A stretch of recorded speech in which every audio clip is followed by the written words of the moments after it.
Southern Middle Tennessee Sports Today. With TSWA Hall of Famer Maurice Patton, here's Chris Yow. It's finally Friday. Welcome in to Southern Middle Tennessee Sports Today, presented by Mid-Tennessee Bone and Joint. Chris Yow, Mo Patton, intern one Andrew Moore in the house with you today on this beautiful Friday afternoon, 7 minutes past the hour, right here in the Front Porch Sports headquarters of WKOM 1017 FM, the Lee Company studio. Happy to have you guys along with us today. Hope you guys are having a fantastic start to your weekend. If it's getting started, if it's an hour away, we will count down with you. Although we will be 2 hours away. But that's okay.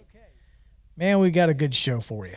We'll get to the schedule, the rundown of the show here in just a few minutes. But first, we'll ask Andrew. Andrew, how are you, man? How are things going? Things are great. It is Friday, and this is kind of cool being in here at 4 o'clock instead of 8 o'clock in the morning. Much different, much better. For you feel, yeah, there you go. Pull I'm it. starting to figure it out a little bit. Yeah, there we go. That one has a mind of its own. It's okay.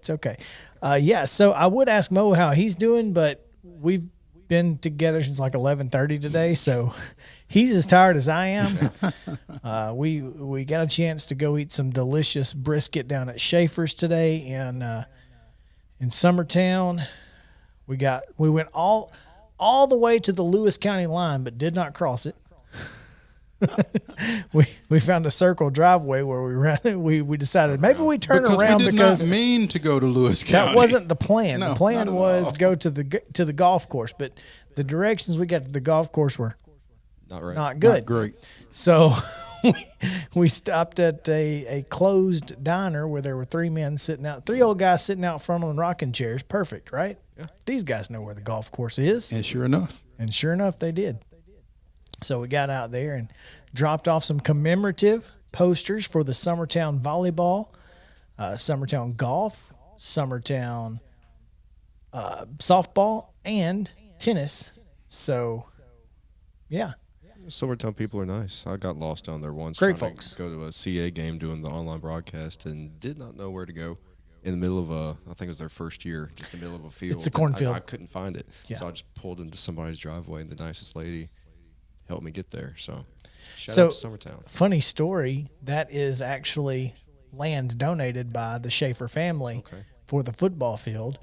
The owner of Schaefer's Barbecue is the grandfather of the quarterback at Summertown currently, Colton Schaefer. There you go. So, yeah, they know where the football field is there. It's just a big cornfield that they, flattened out and made a football stadium. Worked out really well for them. Absolutely.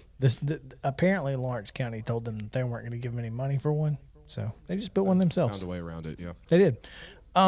those posters that Chris was referring to, they are available at Dixie Oaks Golf Course and at Schaefer's.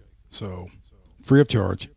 Go in and grab one up. Picks them up. Yeah. And they will soon be available at the school.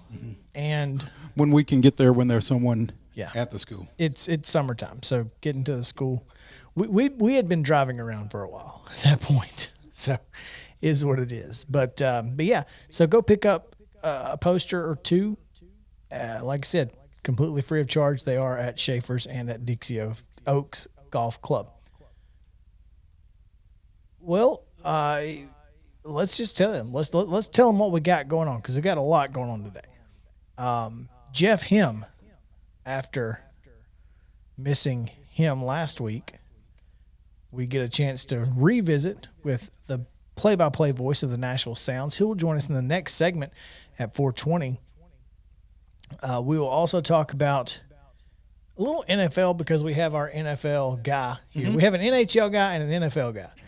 And luckily, we're going to talk NFL today with Andrew, talk about... And hopefully we can find the specific article that we wanted to discuss with him, because we are bad about We'll get that to you. seeing stuff on Twitter and not I think it anchoring was it down texted where we to can me. go back to it. Yeah, if you go to our text, Mo, you hit my name, and where it says info, the link will pop up there. Info? Yeah, you hit info, and then you kind of scroll down. There should be all the links that we have sent to one another, which is a lot. Gotcha. Should be there. I don't know. But we will talk about, whether or not these the new NFL coaches, and the teams that they chose to take a head coaching job with, are they set up to succeed or fail? So we'll talk about that. Of course, big news from Atlanta last night as the Braves made a trade for outfielder Jock Peterson. We will dive into that a little bit later in the show. Talk about their game tonight with the defending American League champion Tampa Bay Rays, and whether or not the Braves can find their way back to 500 tonight. Highly unlikely, but we'll get there. Really excited to welcome in again to our show. This will be the second time we've had him on. Matt Cruz, the CEO of the Music City Grand Prix, will join us, and he's got some big, exciting news to share on these airwaves.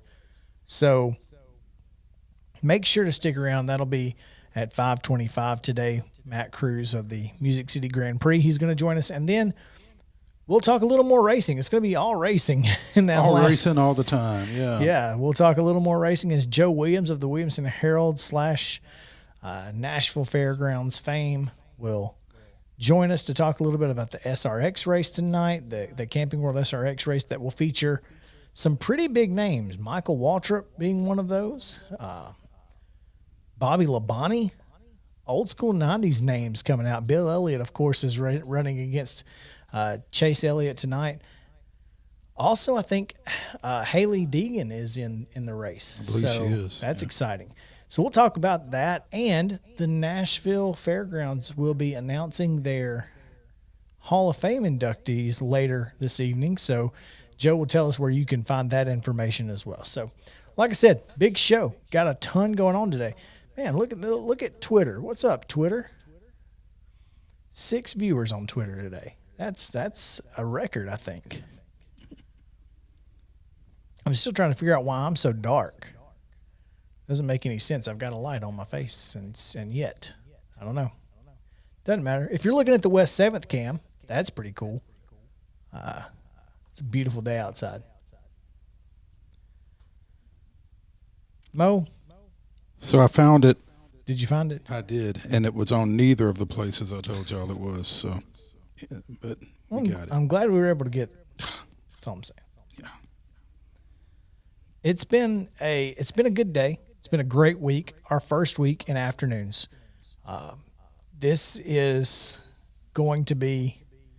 We broke news yesterday on the show, while also simultaneously writing a very short web story for sm-tnsports.com, where you can find the podcast and all the most timely and comprehensive local high school sports coverage at sm-tnsports.com. Our podcast is there. If you missed any part of the show, make sure to check that out. If you are looking for high school sports news and coverage, sm-tnsports.com, the only game in town. Hashtag only game in town. Andrew, you're wearing your Asgard shirt today. I am. I've already been there, worked a few hours. You've already worked a few hours. You're going to head back over there is correct, and right eat some after. dinner? Dinner, What food trucks are down there today? It is the 10-pin, the one in the bowling alley. Okay, yeah. Actually, really good. Really good. Great food. Yep. We may need to run through there. We might. Like I've been telling you, the first one's on me. And trying to get y'all down there. It's true. So, So we'll have to go check out Asgard Brewery. Yep. They've got Friday nights down there are usually pretty hopping. They are. And no pun intended on the hop. And that really wasn't. Good, though. I didn't That's a mean good to one. say that. That really was an accident. Hey, There you go. it's like riding a bike. All right, let's get on with the show, because we need to give you the Friday rundown, also the weekend rundown. So This is the Rundown. The Friday Rundown is brought to you by Chip Walters of Exit Realty, Bob Lamb and Associates. The voice of the Blue Raiders also wants to be your trusted advisor in real estate. Contact Chip at 615-542-1915 or through his website at choosechip.net. Chip Walters, proud to support local youth sports in southern Middle Tennessee. In baseball action on Thursday night, the Nashville Sounds defeated the Louisville Bats 5-4 in 11 innings. In Little League State Tournament play, Columbia Americans 11U team fell in the state finals to Goodlettsville up at Gallatin. The Spring Hill Ambassadors fell twice in the 10U state finals, taking a 12-0 loss and a 5-2 loss to Lexington as Lexington won the state championship. In women's basketball on Thursday night, Team Australia dealt Team USA their second exhibition loss, 70-67. Australia with the win there. Tonight in baseball action, Major League on national television or local television, the Tampa Bay Rays are at the Atlanta Braves. That is a 6:21 pitch on Bally Sports South. You can hear it on our sister station, 103.7 WKRM. Pregame beginning at 5:05. So missed the first 55 minutes of that pregame. We'll do it better. Probably not better. It will just be different. Indians and Athletics tonight, 8:40 first pitch on ESPN Plus. Tomorrow, the Indians and Athletics are on Fox Sports 1. That's a 3:07 first pitch. So that's a tough turnaround right there. That's a nearly midnight, and then, well, I say midnight to us. It's a 6:40 first pitch for them in Oakland. So there's that. Also tomorrow, you can find the Red Sox at Yankees or the Astros and White Sox. Maybe. Or probably, most likely, the Giants at Cardinals at 6:15 on Big Fox. That's the game you'll probably get here. Well, we don't know what the status is of Red Sox and Yankees since, as you remember, they were canceled last night. Right, we don't know. Yeah. But so that is the schedule as it currently sits. Check your local listings. Most likely you will get the Giants and Cardinals here in Middle Tennessee at 6:15 on Big Fox. And then, of course, the Braves and Braves continue their series at 6:20. That's on Bally Sports South and on WKRM 103.7. on Sunday, Major League Baseball action includes the Padres at the Nationals, 12:05 on TBS. The Rays and Braves at 12:20 again on Valley Sports South. Pregame at 11:05. Mariners and Angels at 3:07 on ESPN Plus, and again the nationally televised game at 6 o'clock on ESPN is scheduled to be the Red Sox and the Yankees. The Nashville Sounds continue their series against the visiting Louisville Bats at First Horizon Park. 7:05 starts tonight and tomorrow night, 6:15 p.m. on Sunday. And again, we'll be discussing that series and more with Jeff Ham in the next segment. 615, baby. In basketball action this weekend, tomorrow night, 8 p.m. tip on ABC, Bucks and Suns. That is game 5. The series is tied at 2. In women's basketball action, Team USA looking to bounce back from their 2-game skid, and they take on Nigeria at 4:30 in Las Vegas. That's a Sunday game. And in MLS action, you've got Chicago and Nashville. That's at Nissan Stadium. First touch at 7:30 p.m. When? That's tomorrow. Is that it? That's all I got. All right, so that's going to do it for the Friday Rundown on Southern Middle Tennessee Sports Today.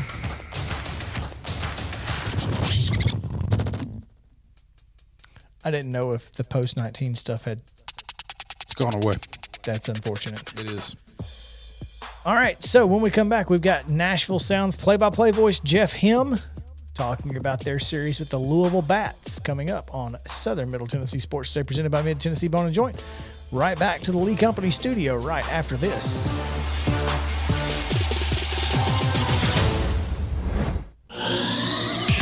Parks Parks Motor Sales in Columbia has a large assortment of quality new and pre-owned cars, trucks, and SUVs, a trusted sales staff, and financing plans that fit any budget. Visit Parks once and you'll quickly discover why people all over Middle Tennessee have been buying vehicles there for more than 60 years. And factory-certified technicians can service and repair your vehicle as long as you own it. Go to parksmotorsales.com or stop by the lot at 919 Nashville Highway and take a test drive today.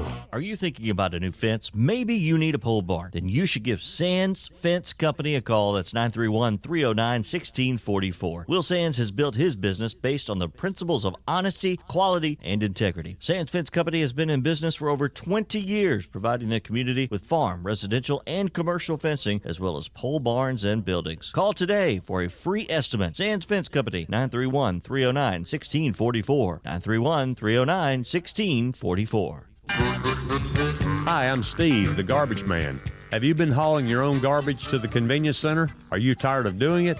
Does your work schedule keep you from hauling it off regularly? Is your teenage son not taking it off like he promised when he got his driver's license? Do you have something better to do on Saturday? If any of these questions strike home to you, call the garbage man at 931-540-0919 and your problem will be solved. Do you know Tillis Jewelry creates custom one-of-a-kind pieces that are available in our store now? Hello, this is Rick Tillis, and that's right. We are known for our custom designs. We create jewelry using old mine cut or European cut diamonds to rare colored gemstones. We create these custom pieces for each season. I'm sure you can find something for yourself or a loved one. Stop by our showroom and try on a Tillis Jewelry custom piece today. Follow us on Facebook and Instagram to view our designs and much more.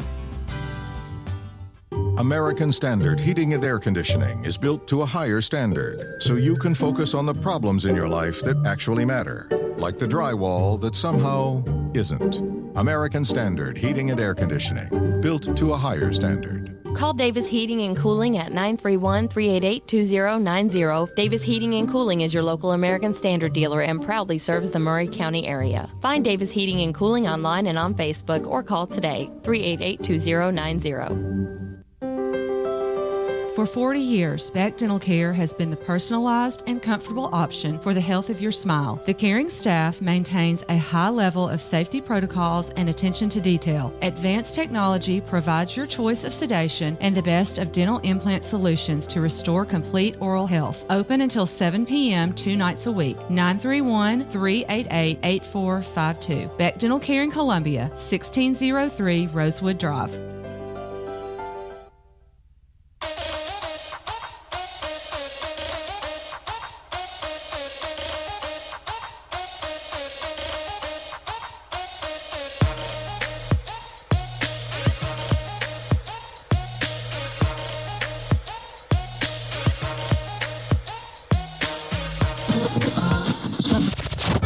Covering the teams you care about, it's Southern Middle Tennessee Sports Today.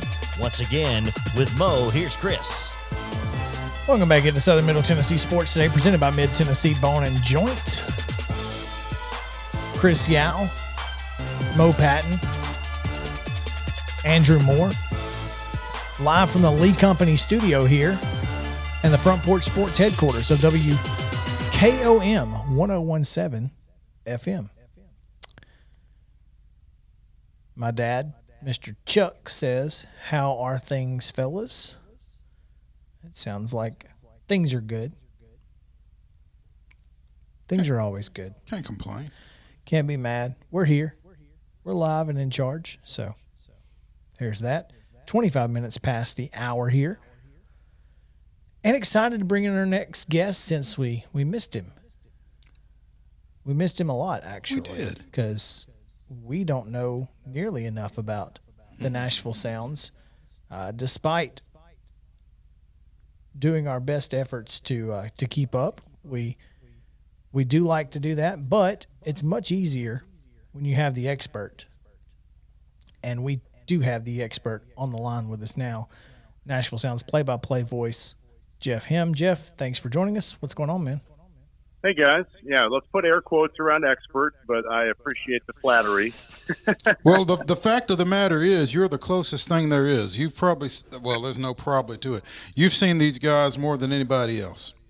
Well, that I will agree with. That's fair. That's fair. I've seen every pitch this season, and I'm glad to say that, especially after there was no season last year. So I'll take that. And congrats to you guys on the new time slot. Good to talk to you in the afternoon. Well, it's a work in progress for sure.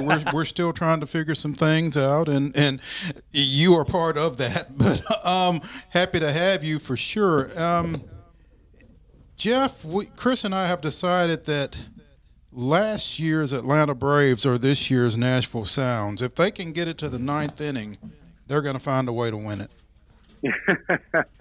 Yeah, I'll take that. It's up to 8 walk-offs now, and 6 of them have come in the last 2 homestands, including 2 in the last 3 nights. Yeah, I mean, they win the one-run games. They get the hits when they need them, and they've had some presence from the opposition at times that have helped advance the base or get a guy in scoring position. And then, like Derek Fisher did last night, coming up with a timely hit, 2-out single through the left side, and it was a fun one last night. We had a good crowd, and a lot of them stuck around until the bottom of the 11th. So it was another good night, and this team just continues to get it done. Like any AAA team, the names keep changing quite often. There's certainly that core of guys who've been here since day one, but then all around them, the names keep changing, and guys just keep raving about, who are new to the team, keep raving about the group and the welcoming they get and how easy it is to fit in.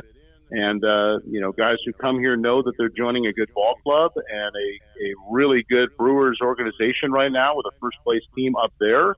So anybody who gets added to this mix is immediately in a great mood and excited to go out and play because of the AAA lineup, because of the opportunity to join at some point, if you play well, a contending big league team. So it's all good stuff. There's nothing not to like at this point about being with the Sounds and the opportunity to try to get to Milwaukee.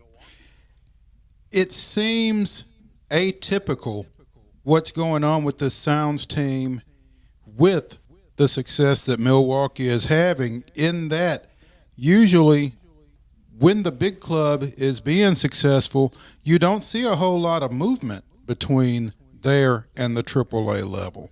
That's not been the case. The Nashville Sounds roster, like you said, Jeff Ham, has been pretty fluid this year.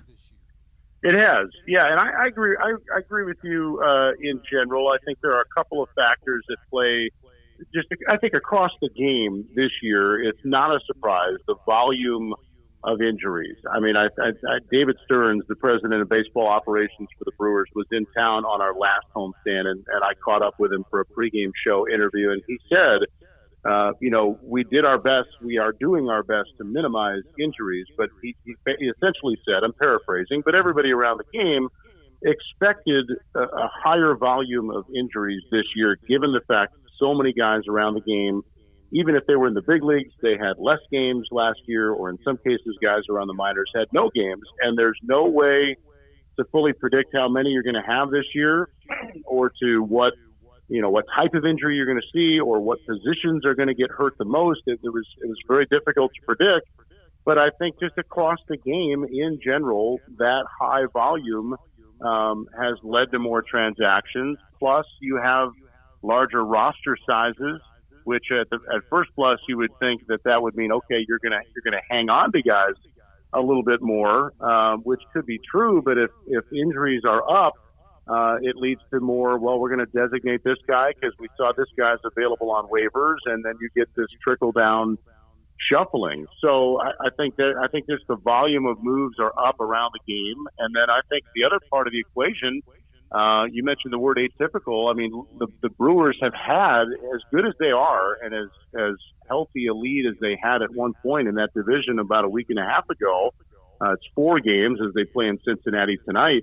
They've had a lot of injuries, and they've been able to withstand them because guys are going up from the Sounds and contributing. And, that speaks to a lot of different people who deserve some credit for that. Certainly Rick Sweet and his staff down here, certainly the Brewers and their scouting department and their player development department at large deserve credit for the guys that they've brought in that have helped, withstand those injuries in Milwaukee. And just today, they're getting Colton Wong back up there. So Pablo Reyes is on his way back to the Sounds. And Pablo's a guy who's been kind of that fill-in guy up and down a few different times. And we've got a number of those guys on our team. So, a lot of teams, if you said, well, you're not going to have Lorenzo Cain for a while, you're not going to have Colton Wong for a while, you're going to be without Christian Yelich early in the year, you would not necessarily think that you could be 14 games above 500 as the Brewers are going into their game in Cincinnati tonight. So, they've been able to hang in there really well from contributions from a lot of different guys, because they have had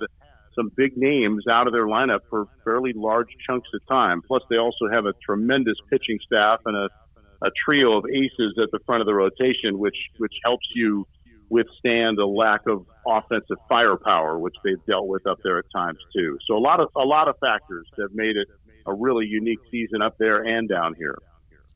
Speaking with Jeff Helm, the play-by-play announcer for the Nashville Sounds. The Sounds continue their series with visiting Louisville tonight, 7:05 start. The Sounds are 40-22. Their high water mark in terms of games over 500. Louisville comes in at 24-37. Thomas Jenkins takes the bump for the Sounds tonight. Kind of been the tough luck guy of the rotation. 1-4 with that dreaded 6.66 ERA. So hope to get off that figure and ideally down tonight. Yeah, and Thomas has been really good lately. In the name of what have you done for me lately, that ERA has been trending downward. It's gotten lower now, and 4 or 5 straight outings as I'm looking at his sheet here. Had a couple rough ones early in the year. Was banged up a little bit at one point in the spring. Kind of slowed his progress there, and now really hitting that proverbial stride. He's been one of the anchors in the rotation over the last month or so.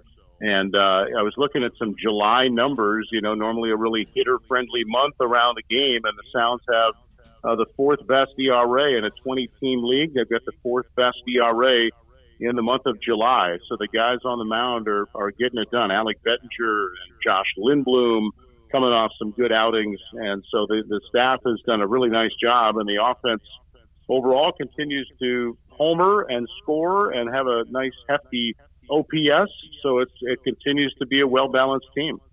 Derek Fisher with the 2-out RBI single to score Christian Kelly with the game winner last night in a 5-4-11 inning victory. As you mentioned, that offense getting it done and timely base hits. I had a Sounds manager a few years back, Frank Kremlis, told me 2-out base hits will get you to heaven. And certainly Derek Fisher looks like he might be headed that way after last night.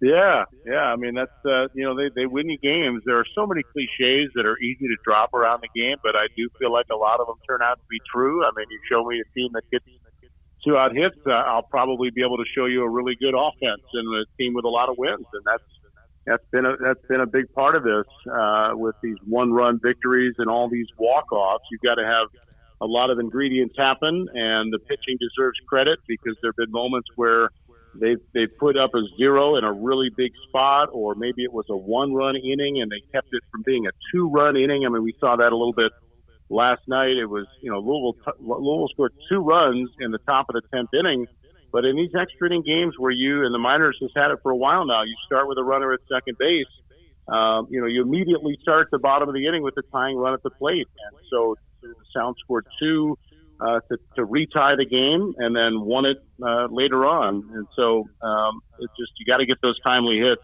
and they were able to do that last night. Yeah, you mentioned that, and was it Kevin Kramer that had the diving play that basically saved the run with 2 outs? Yep. And I mean, it just feels like this team kind of has the confidence that no matter what, they're going to make the big play that gets them over the hump and that sort of thing. And then, you've got guys like Jamie Westbrook, who have now reached base 27 times after he drew an intentional walk last night. His 27th consecutive game he's reached base, and it took the 10th inning intentional walk to extend that one. Hey, whatever works. Whatever gets you there. He came up with second and third, and open base, pinch hit, intentional walk to move the on-base streak. But he's going off to the Olympics now on a high note, so that's pretty cool. He's leaving today to meet up with Team USA. I talked to him a little bit yesterday. They're in North Carolina for a few days to kind of train together play some like intra-squad exhibition games against the Team USA collegiate team, I think it is, and then he's off to Tokyo. And he said there are more questions than answers right now about some things related to the Olympics, but he is really excited to be going, and it's really cool to have a guy on our team here to be part of Team USA for that. It's a, you know, again, talking about cliches that are easy to drop, but once in a lifetime, especially in the sport of baseball, which has not been in the Olympics since 2008, and is not, I read, going to be in the Olympics in 2024 in Paris. So, you know, strike while the iron's hot. You got an opportunity to play baseball in the Olympics. He's going to take it, and he deserves it. Well, hopefully, baseball team USA will fare better than men's and women's basketball have to this point, because they've both had their struggles for sure. Jeff Helm with the Nashville Sounds with us here, and wanted to ask you, Jeff, you mentioned the extra innings start with the base runner at second base. MLB Commissioner Rob Manfred spoke earlier this week, and that's a potential rule change that they will get rid of that, as well as the 7-inning doubleheader at the major league level and some other things. Any thoughts about that as we wind down this segment? Well, we've had it in the minor leagues for a while, and at the minor league level especially, I love it. I think it's perfect. I think, you know, at AAA, you know, if you go 14 innings and you burn your pitching staff, very rarely are there a few fresh arms just automatically coming up the next day from Double-A, and you are strapped then for the next week trying to catch up from that extra inning game. Plus, generally, as the time goes on, the stands filter out a little bit more, and you end up, from a front office standpoint, you end up with, you know, concession workers and ushers just standing around, and there's nobody to serve, there's nobody really to monitor, and you're just waiting around for the game to end. So I think those factors at the minor league level make perfect sense. And I am normally not an overhaul the game type guy. I don't know that I would say I'm a get off my lawn traditionalist, but I'm certainly not, you know, I'm not in love with everything that they've changed at the major league level in the last couple of years. I would be in support of them keeping that particular rule, though, at the major league level. And I think if the goal, kind of generally speaking, around the big league game right now is more offense, more excitement, minimize the down period, let's get our younger generation engaged. Well, if you're flipping channels or you're on your phone late at night and you see the Braves and the Phillies game is tied at 2 going to the top of the 10th, you know, before maybe you thought, well, let's see what happens in the top, and then I'll flip over in the bottom half. Well, now you're like, well, hey, I got to go check this. There's immediately a really good run scoring opportunity that happens at that time. And then in the bottom half, there's immediate drama because, like I said, maybe you're already coming up with the tying run in scoring position or at the plate. So I think it serves the purpose of some of the larger picture of what Major League Baseball is saying they want to do, and a lot of people feel they need to do with their game. And, you know, yes, it's going to increase your odds of not going 15, 16 innings, and sometimes that becomes a novelty, like, hey, did you see last night they played 19 innings? Okay, well, how many of those 9 innings were actually entertaining if no runs were scored to end the game? So like I said, I'm not in on every necessarily rule change that they might make at the major league level or that we have at the minors. I'm not necessarily saying all of those should be in place at the major league level, but I don't love the 7-inning doubleheader idea up there, but I would be supportive. I think of the starting with a runner at second base in the big leagues permanently. We'll see what they do. My only issue with that, Jeff, is that it disproportionately favors the visiting team. So. Oh, I disagree. I think the home team has a massive advantage. No way, because the visiting team scores, they get to use their closer. Well, yeah, I mean, but chances are on occasion the reason you're going to extras is because the closer blew the save in the 9th inning, for one thing. And the home team has a massive advantage in the extra inning game with a man at second because, you know, when the rule first came out, I thought, okay, well, that's easy. Bunt the guy over, get a sac fly, take the lead in the top of the 9th. I can't tell you how many times we've seen a visiting team score a run in the top of the 10th and still lose the game because that home team knows exactly what they need in the bottom of the 10th, which sounds obvious, but when you if you put up a 0 in the top of the 10th, and all you need is that 1 in the bottom half, then you do bunt. And then all of a sudden the visiting team's like, well, now we got to walk, the bases loaded, try to get a double play chance, infield comes in, game over. So I agree with you. There could be that scenario where the closer gets to work in the bottom of the 10th, but I think overall it becomes a major advantage for the home team in those scenarios. That's a great discussion. It's interesting. It really is. Because I had not thought about that particular part of it. And that's why we give you, ladies and gentlemen, Jeff Ham of the Nashville Sounds. Jeff, thank you so much for being with us today. You bet, guys. Have a great weekend. All right. Yes, sir. Jeff Ham hanging out with us on Friday, as he typically does. We appreciate him as well. So we are going to take a break. And when we come back, Andrew, we're going to ask you about these NFL coaches since we finally found the story. And hopefully we can decide whether or not these coaches are set up for success or failure. We'll tell you on the other side of the break. Southern Middle Tennessee Sports Day presented by Mid-Tennessee Bone & Joint. Be right back. One-stop shopping. That's why so many people shop Chrysler, Dodge, Jeep, Ram, Fiat of Columbia. As the #1 volume CDJR dealer in Tennessee, we offer the largest selection of new Ram, Jeep, Dodge, and Chrysler vehicles. And when you have the largest selection of new, you have the largest selection of used, too. Combine that with state-of-the-art, fast, accurate service, and you've got Tennessee's #1 volume dealer. Shop online at Chrysler, Dodge, Jeep, Ram of Columbia.net. Middle Tennessee's Ram Truck and Jeep headquarters. You can count on us. Based on combined retail and fleet sales as awarded by Chrysler in the state of Tennessee in 2019. Hello, I'm Barbara Lincoln with Holland's Pharmacy. You may have heard our previous commercials about compression hosiery that we carry at Holland's Pharmacy. Well, we've recently expanded into a full line of knee braces, back, wrist, ankle, and other support wear. We will gladly help you get just the right fit for these items and, of course, special order items to ensure the proper fit. Come see us at Holland's Pharmacy, 1608 Hatcher Lane, or call us at 931-388-4233. 388-4233. If you come to Arby's from 2 to 5 p.m., you can get sliders for $1. For another $1, you can get a small drink or fries or snack shake. And for the low, low price of another $1, you can round out this afternoon snack with warm cookies.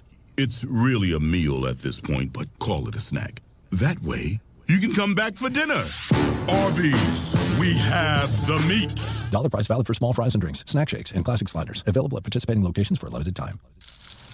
Nice Traeger grill. Thanks, man. Hiller gave it to us for free when I bought my new HVAC unit. We also upgraded to a tankless water heater and got this free Yeti cooler. What a deal. This month, when you buy select new HVAC systems from Hiller, we'll give you a free Traeger grill. And you'll get a free Yeti cooler when you buy a new tankless water heater. Enjoy great upgrades for your home and some free backyard upgrades for your family. Visit happyhiller.com today.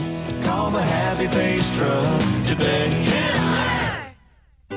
Serving Murray County for 40 years, the Jewelers Bench has provided the highest quality jewelry at the very best prices. They work hard to make their customers happy, and it's paid off. Their customers keep going back. Quality jewelry, custom vintage and estate pieces, and professional jewelry and watch repairs. We offer jewelry loans up to $4,500, and we will buy your gold. The Jewelers Bench, still here, still the same. 808 Trotwood Avenue, Columbia.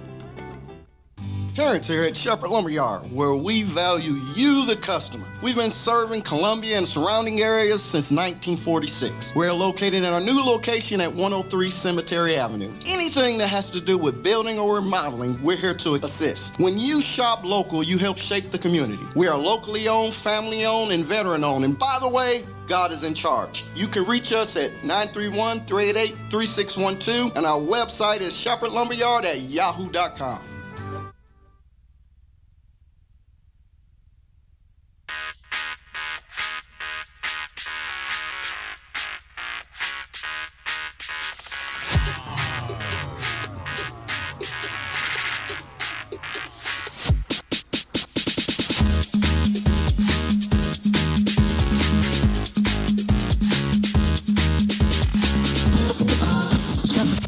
Local high school sports and beyond. It's on Southern Middle Tennessee Sports Today. Welcome back into Southern Middle Tennessee Sports Today, presented by Mid-Tennessee Bone & Joint. Chris Yow, Mo Patton, Andrew Moore. coming to you from the Lee Company studio here, 14 minutes to the top of the hour. The Front Porch Sports headquarters of WKOM 1017 FM. Thank you all for being here. If you're watching on Facebook or on Twitter or on YouTube or our website, sm-tnsports.com, thank you. Welcome in. Make sure to like, comment, share, retweet, all of those things because we really appreciate that. It's very helpful if you will do that. It is the least it's the least effort and the least expensive way to help us. Yeah, and just share. And most appreciated, for sure. It is. Yeah. It's very appreciated, no doubt. Hey, Mo, what you drinking? I'm drinking a little sweet tea over here, courtesy of Fast Stop, because it's Fast Stop Friday here on Southern Middle Tennessee Sports Today. It is, in fact, Fast Stop Friday. And you see this big old cup, this 32-ouncer we got? You know how much that is right now? 89 cents. 89 cents at Fast Stop. You can go get any size sweet or unsweet freshly brewed iced tea or freshly made lemonade. Any size, 89 cents. 32 ounces, 89 cents. Can't beat 20 ounces, 89 cents. You don't need, maybe you don't need 32 ounces. But you can get it. But you could. Yeah. Also, if maybe you're a little hungry on your way home, maybe lunch was too far away, dinner you're not quite ready for yet, here's an option. A little snack. You can get a hot, crispy corn dog and this ice cold fountain drink, any size. Fountain drink, corn dog, $2.49. You can grab it to go at Mama Jane's Kitchen or other deli locations in the listening area. So check them out. Fast Stop. Fast Stop Friday doesn't get any better when you've got fresh lemonade, fresh tea. Jalapeno corn dog, by the way, or a regular one. It's up to you. They are delicious. Thanks to Emily Lansdale for stopping by and bringing a little refreshments for the program. Much needed. Yes, it really was. Mm-hmm. All right, let's talk a little NFL since we got our NFL guy. What do you say? So, tripped across an article earlier this week that I thought I had distributed to Chris and could not find where I distributed it to him, which kind of had me in freak out mode here because we had it on the run of show to talk about with Andrew, like you said, Chris. Finally tripped on it. ProFootballNetwork.com had an article earlier this week, and they lead into it saying,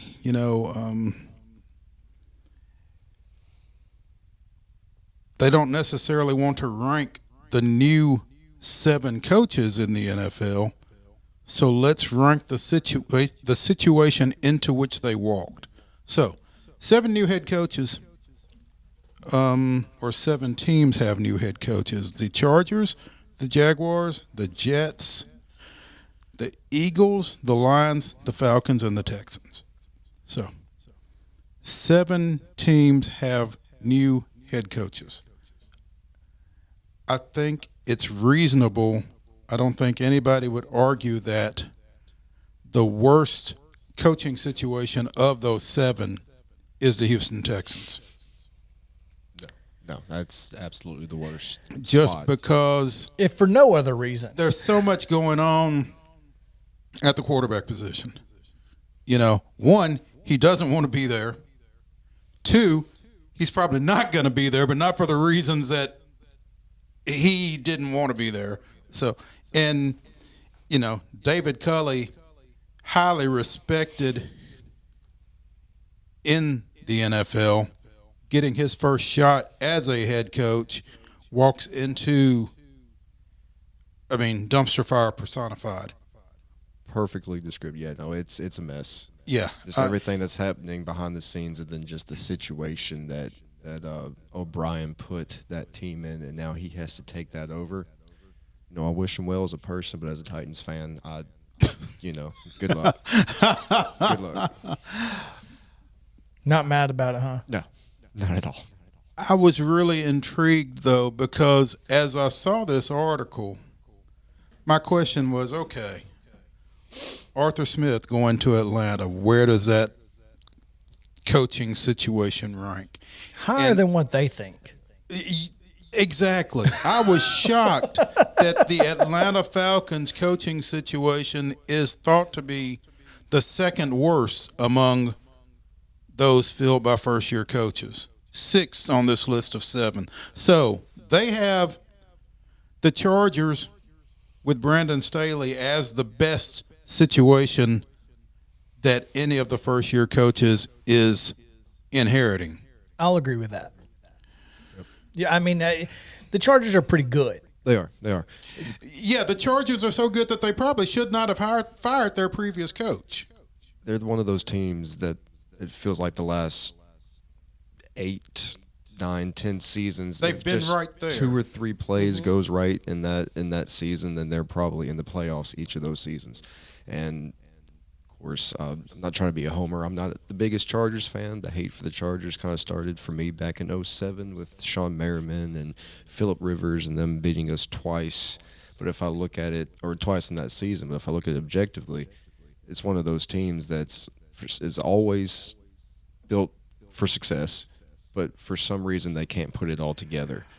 Phillip Rivers in and of himself is enough to make you hate any team. Yeah.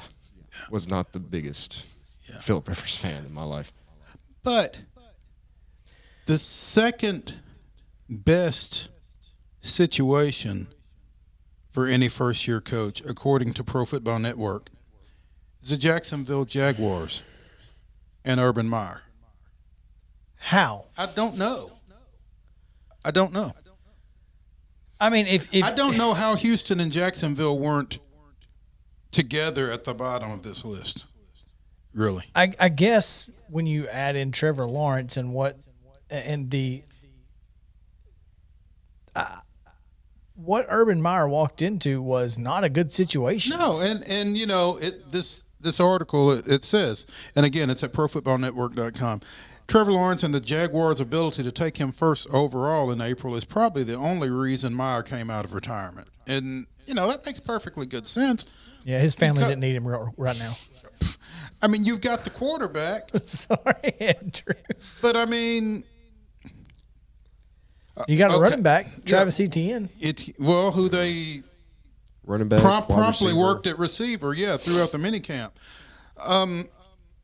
And maybe this is telling. No one expects the Jaguars with 15 rookies, including Lawrence, running back Travis Etienne, defensive back Tyson Campbell, and offensive tackle Walker Little to win this year.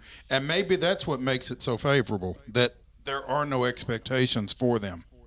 That's fair. I'm just not sold on career college head coaches coming to the league and making that smooth transition into success with professional players. It does not work a lot more often than it does work. Well, so you got Jimmy Johnson, you got Pete Carroll as successful. And it was those guys were different because they were pretty much their own GMs. Right. But then you got a list like Greg Schiano or Bobby Petrino, Steve Spurrier, Chip Kelly, hopefully Urban Meyer, these coaches that come in that it's a long list. The brand new innovative minds coming from college and Cliff Kingsbury. Yeah, absolutely. Lane Kiffin. Lane goes in a file all of his own. Yeah, because that was his first job as a head coach. I guess you're right. It was his first job as a head coach. Period. Yeah. So first and only in the NFL it was, and then you've got guys like Nick Saban who, had he gotten Drew Brees, his story is completely different. But even still wasn't terrible. Right. I mean, he was average. He was Jeff Fisher basically for 3 years. Jeff Fisher, who's going to the Ring of Honor. So he was 7-9, 9-7, whatever. Yeah. But as far as this situation goes, that's the only way that it's a good situation is there are no expectations. And for the Falcons, you have expectations. Because you have the quarterback. Because you have a quarterback. You have Calvin Ridley. Kyle Pitts. Kyle Pitts now. Who a lot of people are expecting to be Offensive Rookie of the Year. He could. I could see it. Yeah. The man's going to be kind of like a more talented and athletic Jonnu Smith, which we know all about watching him here the last 4 years. Yeah. He's going to be just fine in this league. Their rationale is with the defending champion Buccaneers in their division, the Falcons' only real hope for a playoff run is as a wild card, and if they fall short of that, 2022 could be absolutely brutal because of salary cap, Right. Matt Ryan, everything else. So the Falcons are the second worst situation for a first-year coach. Between the Falcons and the Jaguars are the Jets with Robert Saleh, Nick Sirianni, of the Philadelphia Eagles, and Dan Campbell of the Detroit Lions. So we'll see how those shake out. Yes, yeah, I think I'd put Sirianni closer to the bottom too, almost at 6th or 7th himself, because I mean, 3 years ago Philadelphia won a freaking Super Bowl and they've fired their coach. So and yeah, it's one of those points. and both quarterbacks from that team both are gone. So, oh man, that's tough. It's one of those points. One of my best friends is an Eagles fan. You just kind of throw that in his face. He really doesn't have anything to say. I think he could have success. Not sold on Hurts as a starting quarterback in the league. We'll see how. Well, I'm not sure if you are sold on him or not, but they seem to be, because I don't know what their other alternatives are. I'm not even sure. Is it Nick Mullins, their backup quarterback? Oh dear. Now? Oh dear. From San Francisco, I think that might be. And Southern Miss, right? Where's Mullins from? Auburn, Southern Miss. He played at one other place. He's a Spain Park graduate out of Hoover, and yeah, okay. That guy. Well, I think the biggest. He played unknown, baseball for a while too. Well, so there's that. I think out of the list, the biggest unknown might be the Lions and Dan Campbell. Of course, he had that short stint with the Dolphins as the interim. Did decent. He's a but they don't have Matthew Stafford. They don't. Jared Goff is a huge downgrade over Matt Stafford.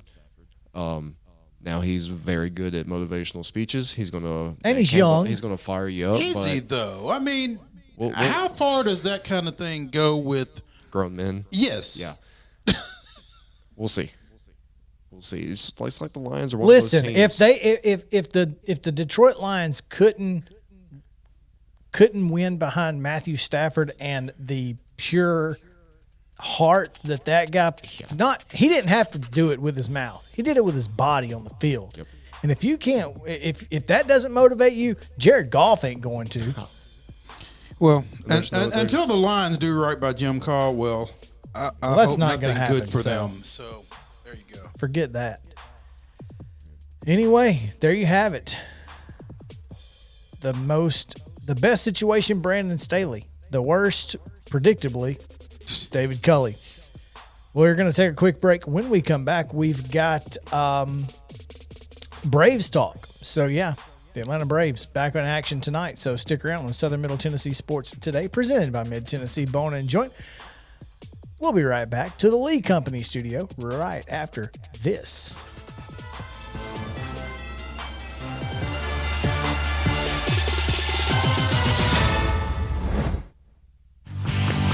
This is Eli Gold, and you're listening to 101.7 WKOM Columbia.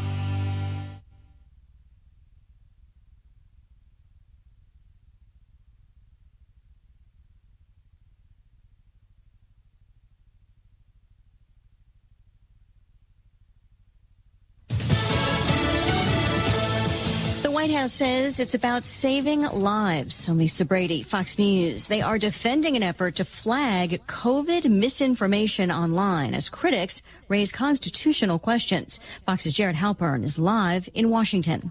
The federal government is not removing social media posts spreading misinformation about the COVID pandemic or vaccines, but White House Press Secretary Jen Psaki says is flagging Facebook posts, calling disinformation a matter of life and death. So we are regularly making sure social media platforms are aware of the latest narratives dangerous to public health. Psaki says it's not unlike outreach done with news media and other outlets, but decisions on content management are up to private entities. Some conservatives complain the White House initiative is tantamount to government-coordinated censorship. Lisa. Thanks, Jared. Well, earlier today, the CDC director, Dr. Rochelle Walensky, announcing a 70% jump in COVID cases in the U.S., with deaths up 26%, mostly people who have not been vaccinated. If you're fully vaccinated, you are protected against severe COVID, hospitalization, and death, and are even protected against the known variants, including the Delta variant. This weekend, Los Angeles County, the nation's largest, goes back to requiring masks indoors for everyone, and at least 7 Northern California counties are now strongly recommending it to ensure the unvaccinated are wearing masks. We're just getting reports that a judge has ruled the DACA program for so-called dreamer immigrants violated the law, also ordering a halt to new application grants. Now, there's no other details about this ruling that Reuters is reporting at this point, but the DACA program is for the so-called dreamers who were brought to the U.S. illegally as children. America is listening to Fox News. When hiring gets hard, you need Indeed, the job site that makes hiring incredibly simple. Just attract, interview, and hire. With Indeed, you can do all of your hiring in one place, even interviewing. Don't just hope your perfect candidate will find you. Indeed's hiring tools help you cut through the noise to hire faster and smarter. Indeed Instant Match provides a list of quality candidates whose resumes are on Indeed the moment you post a sponsored job. Get started right now with a $75 sponsored job credit to upgrade your job post at Indeed.com/Fox. Indeed.com/Fox. Offer valid through September 30th. Terms and conditions apply.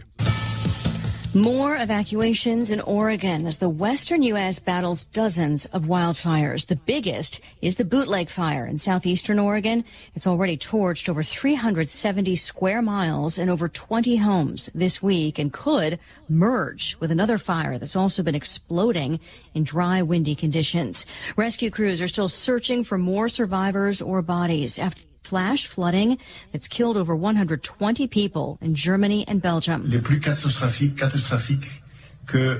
Belgian Prime Minister Alexander De Croo calls the floods the most catastrophic his country has ever experienced. Germany's president says he's stunned by the damage caused and is urging a renewed focus on combating climate change. Fox's Simon Owen in London. There are hundreds listed as missing, but officials say that could be due in part to communication issues right now. 6 U.S. airlines are facing questions from Congress about worker shortages this summer after 3 rounds of bailouts from COVID relief, totaling more than $50 billion in taxpayer funding. Democratic Senator Maria Cantwell, who chairs the Commerce Committee, in a letter to the chief executives of Delta, American, JetBlue, and others, says either the situation's been poorly managed or they failed to meet the intent of taxpayer funding and prepare for the surge in travel. We've been shopping more. Retail sales rose 0.6% in June. Economists were expecting a decline. However, the semiconductor chip shortage apparently kept some people from car buying. Excluding autos, retail sales rose 1.3%. Overall, retail sales were up 18% from a year ago, a sign of the economy reopening. Fox's Jenny Casola, but consumer sentiment hitting a 6-month low. When Wall Street had a late sell-off, the Dow down 299, the NASDAQ down over 100. The S&P slipped 32. At Lisa Brady, Fox News.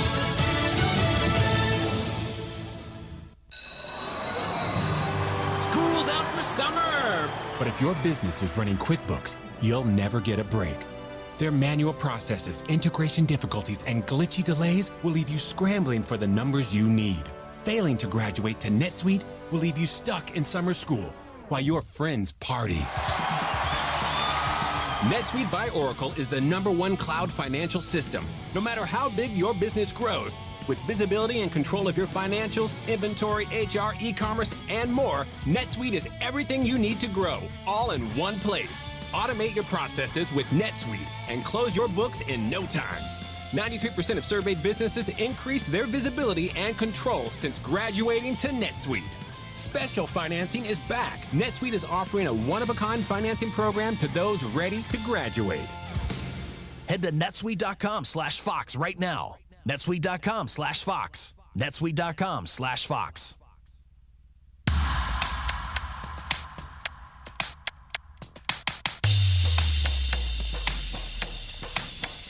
It's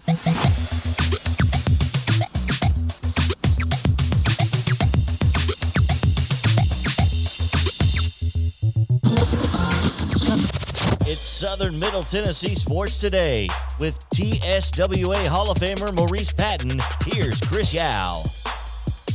Welcome back into Southern Middle Tennessee Sports Today, presented by Mid-Tennessee Bone and Joint.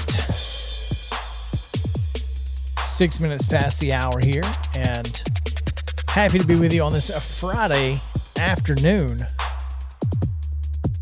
with Mo Patton, intern 1 Andrew Moore. I'm Chris Yow. It is just after 5 o'clock on Friday, and that means, ladies and gentlemen, the weekend. Yeah, the weekend. Ladies and gentlemen. It's the weekend. It's finally Friday. Little George Jones music, come on. Y'all fired up for this weekend? Tonight, Murray County Rodeo in the house. You ever been to a rodeo? Actually, I haven't. Grew up on a farm, never been to a rodeo in my life. I think we need to change that tonight. I think he's going to be a little busy tonight. No, it starts at 8. Time y'all close? The latest I've ever left there is about 3:30 in the morning. Oh, that's not good. Come on, man. Bull riding's last. It'll be like 11:30. I really enjoy it. I'm a weird person. I'm sure it's fun. I'm not a farm guy. I'm not a cowboy in any way. I like country music. That's about as far as it goes. But I love watching rodeo. I'm the opposite. Grew up on a farm. I won't say I can't stand country music. It's just not my cup of tea. I'll just say that. There's actually a song out today. Erin Enderlin posted. She put out called "I'm Somebody's Shot of Whiskey, but Not Everybody's Cup of Tea." So seems like a good thing to be. I can relate to that. I'd rather be that. Yeah. I'd rather be that. So yeah, I'm a big rodeo fan. Murray County Park tonight at the arena. The rodeo will take place. Murray County Sheriff's Rodeo, supporting the Murray County Sheriff's Office. So get out there, enjoy it. Starts at 8. So will Bucky Rowland be riding? I hope so. I hope. It seems only fair. I think we should get him on a bronc. For sure. No, I don't think so.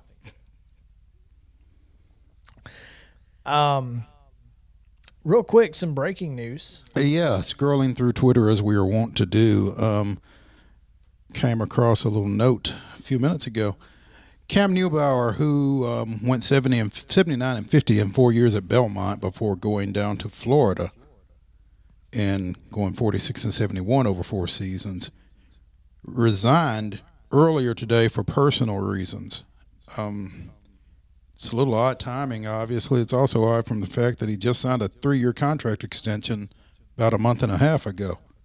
So Neubauer is stepping down at Florida. Longtime Florida assistant Kelly Ray Finley is set to take the job on an interim basis. She has been with the program for the past 5. Well, no, she's entering her 5th season. So she came in along with Neubauer, and she's been associate head coach the last 2 years. So Cameron Neubauer stepping down as women's basketball coach at Florida. There you go. I mean, unfortunate timing if you are a Florida women's basketball fan. Here's the deal, though. You don't know exactly what's going on because it was about this time, maybe a little later last year, when Matthew Mitchell stepped down at Kentucky, and it turned out that he had some health issues going on. So hopefully this is not health related on Cam Neubauer's part, but yeah.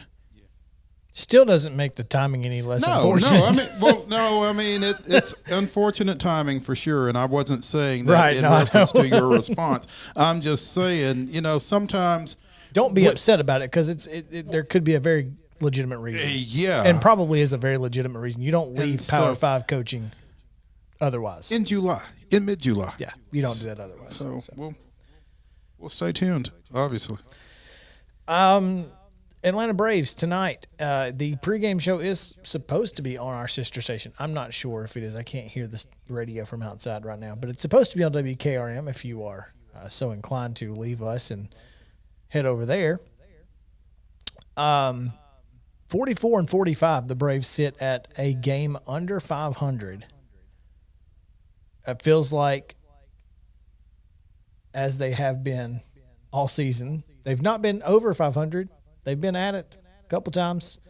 They've lost 4 straight twice after getting to it. So the defending American League champion Tampa Bay Rays, who are 53 and 37, rolling into South Atlanta, or no, I'm sorry, North Atlanta. Not ideal for our boys. It's not ideal for so many reasons. I mean, clearly this will be the first series that they have opened without Ronald Acuna Jr., who suffered a season-ending knee injury Saturday against the Marlins. And, a lot of uncertainty for a team that already had a lot of uncertainty. Made a trade last night, acquired veteran outfielder Jock Peterson from the Cubs in exchange for minor league first baseman Bryce Ball, but Peterson not in the starting lineup today, so I assume that he has not arrived or has not joined the team yet. So Abraham Almonte gets the start in right and in the leadoff spot. So I'm sorry, what? Abraham Almonte leading off and playing right field. Leadoff walks, baby. We're drawing them tonight. What? Get on if you can get on. That's all I'm saying. That's the bottom line is, get on if you can get on. And, it's funny because Almonte has not hit the ball well at all, but he is getting on base. His on base percentage is insane right now because of his ability to draw walks. So Almonte leads off. Freeman's going to hit second, which is typical. And then you've got Ozzie. You got Ozzie coming in at the 3-hole for Austin Riley in the cleanup spot. So, it is what it is. Almonte is he gets on base. I mean, I would have probably expected to see Adrianza more in the leadoffs, but I mean, the Braves are clearly hamstrung suddenly in the outfield. Is Adrianza still there? As far as I know.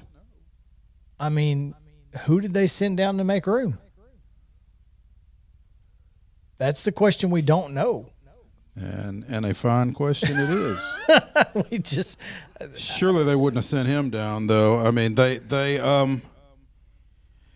Ian Anderson went on the 10-day injured list today with that shoulder, retroactive to the 13th. Tuki Toussaint was activated off the 60, but I bet he wasn't placed on the major league roster. So my guess is, well, I mean, they won't have to make a roster move until Jock gets there. Until he gets there, right? So they may not have done anything, but I don't have any reason to believe that Adrianza isn't there, but I can't answer that with any certainty. Right. So you'll have Albies hitting third, which is probably a good spot for him. You could have hit Albies first. I will say this, though. Jock Peterson had a terrible first couple of months to the season, but he got much better as the season went on. Why? The Cubs moved him to the leadoff spot. And David O'Brien at DOBRIAN ATL 2 hours ago tweeted, Jock Peterson is on a flight now. Snitker thinks he'll be here for the game, but he won't be in Braves lineup tonight. Going forward, the plan is for him to bat leadoff and be the regular right fielder. So there you go. Speaking of his batting leadoff for the Cubs. Still doesn't answer where Adrianza is. It doesn't. But the Braves will, this lineup is pretty bad. I mean, yeah, but I mean, think back to the number of times they've run the bomb squad out on Sundays and come up with victories. Come up with a win. So as you look at it, you go, okay, this lineup looks terrible, and yet every time that happens, Swanson goes 2 for 4 with a couple doubles or something, and it's insane. So we'll see what happens tonight as they put Charlie Morton on the bump, 3.64 ERA, 8-3 on the season, and has had a really good year. A lot of people thought that Morton was going to be packaged in a deal to get to send folks out of Atlanta, and he may still. Well, we're still 3 weeks away. You're right. Someone, and it may have been DOB or Bowman, said, if Jock has a good couple of weeks, they could flip him. I mean, who knows? We're still 3 weeks away from the deadline. So it's going to be an interesting 3 weeks for the Atlanta Braves. And maybe that's what the plan was. The plan was, hey, let's get somebody to fill that spot. If we can stay within 3 or 4 games of the Mets, maybe we stick it out. And if not, then we worry about flipping Peterson, getting Morton out, maybe even Smiley at this point.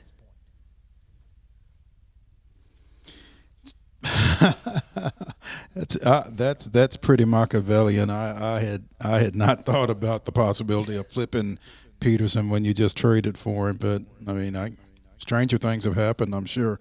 I've just never thought of Anthopoulos as the wheeler dealer that kind of thing would require, but I don't think he is, but I'm just saying that just harkens back to your Captain Chaos mindset. Yeah, you're right. It does, but also, I mean, here's the thing: is the Braves don't need prospects. No. Even if you are going to trade for somebody, you need somebody that you can control for the next 2 or 3 years that's a major league level player, because that's the window. We don't need players who are going to be here in 4 to 5 years. We need guys who can contribute over the next 2 to 3. Now. Yeah. I mean, the window is now. Despite this season, just throw this season out the window, out the door. This doesn't matter. You've still got 22 and 23 and probably 24. Well, I mean, as long as Acuna and Albies and Riley and in particular Soroka and Fried are under control. Yeah, then the window is there, and that's as good a nucleus to build around when you talk about your starting pitching and 3 high major league caliber bats. And it certainly appears that Freddie Freeman's going to be around at least for the next 3 or 4 years too. I mean, you just traded your future first baseman. Your future first baseman who was hitting .207 with 6 home runs and 35 ribs at Class A. Yeah, so, he's still your future first baseman. Was. Yeah, I don't know. It'll be interesting. It certainly appears that Freddie Freeman is going to get whatever deal he needs to get to stay in Atlanta. Both sides want to. Anthopoulos wants to. Freddie wants to. It's just a matter of, is Liberty Media going to give him what he needs to stay? I think they will. I hope you're right.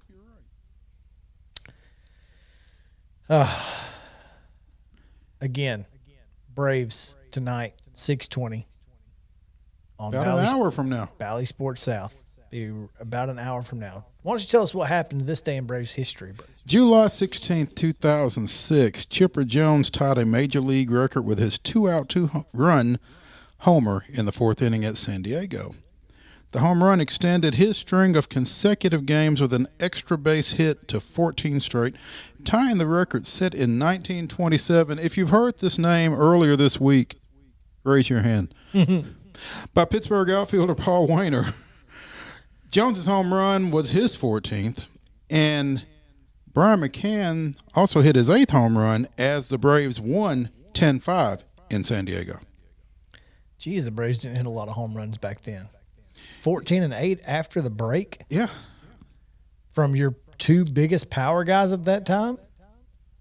That's tough. Yeah. Well, that's why they improved to like 41-48 with that win, I think. It's not ideal. Yeah. Not ideal. All right. Well, there you go. That's this day in Braves history. We're going to take a quick break, and when we come back, we've got Matt Cruz. We do. CEO. Was that who called? That was. CEO of Music City Grand Prix coming up on the other side of the break. So stick around. Southern Middle Tennessee Sports Today, presented by Mid-Tennessee Bone and Joint. Back to the Lee Company studio right after this.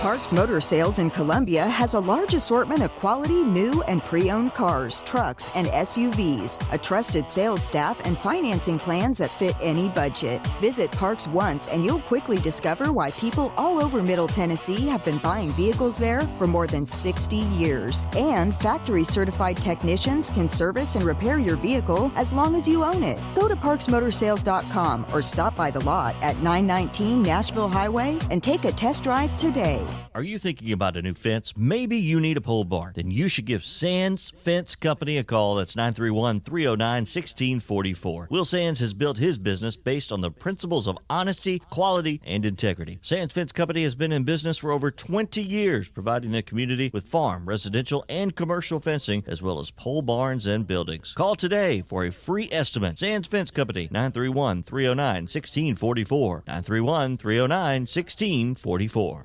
Hi, I'm Steve, the garbage man. Have you been hauling your own garbage to the convenience center? Are you tired of doing it? Does your work schedule keep you from hauling it off regularly? Is your teenage son not taking it off like he promised when he got his driver's license? Do you have something better to do on Saturday? If any of these questions strike home to you, call the garbage man at 931-540-0919 and your problem will be solved. Do you know Tillis Jewelry creates custom one-of-a-kind pieces that are available in our store now? Hello, this is Rick Tillis, and that's right. We are known for our custom designs. We create jewelry using old mine cut or European cut diamonds to rare colored gemstones. We create these custom pieces for each season. I'm sure you can find something for yourself or a loved one. Stop by our showroom and try on a Tillis Jewelry custom piece today. Follow us on Facebook and Instagram to view our designs and much more. American Standard Heating and Air Conditioning is built to a higher standard, so you can focus on the problems in your life that actually matter, like the drywall that somehow isn't. American Standard Heating and Air Conditioning, built to a higher standard. Call Davis Heating and Cooling at 931-388-2090. Davis Heating and Cooling is your local American Standard dealer and proudly serves the Murray County area. Find Davis Heating and Cooling online and on Facebook or call today, 388-2090.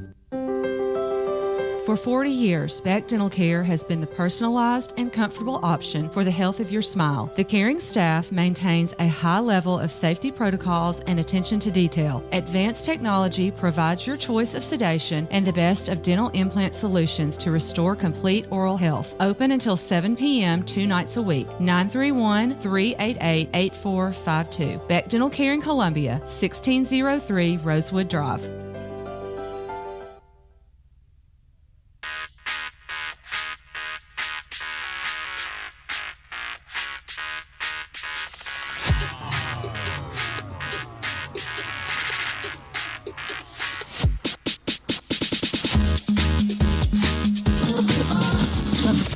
Local high school sports and beyond.